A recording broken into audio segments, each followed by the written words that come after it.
Cold shoulder اور give a cold shoulder, اس کا مطلب ہے سرد مہری کا مظاہرہ کرنا. تو اب کولڈ شولڈر کا مطلب سرد مہری کا مظاہرہ کرنا کیسے ہو سکتا ہے؟ تو اس کے لیے ہمیں اس کے بیک گراؤنڈ میں جانا پڑے گا.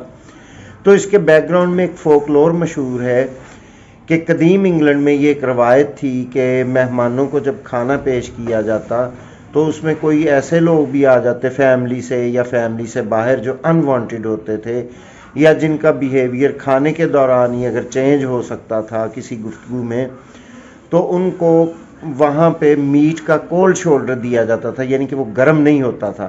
تو یہ ایک مہذب طریقہ تھا اس شخص کو یہ بتلانے کا کہ آپ یہاں پہ انوانٹیڈ ہے، اب آپ یہاں سے جا سکتے ہیں. لیکن لنگوسٹ یعنی کہ ماہر لسانیات جو ہیں وہ اس روایت کو مانتے نہیں ہیں.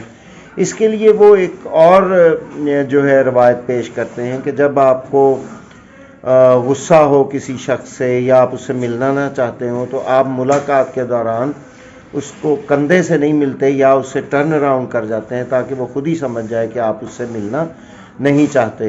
تو یوں یہ جو کولڈ شولڈر وہ جو فولکلور والا تھا، یا آپ یہ والی روایت اگر سمجھ تو یہاں سے پھر یہ محاورہ یا یہ جو فریز تھا یہ میٹافوریکلی عام زندگی میں کو استعمال کیا جانے لگا. I hope you have enjoyed the explanation. اللہ حافظ.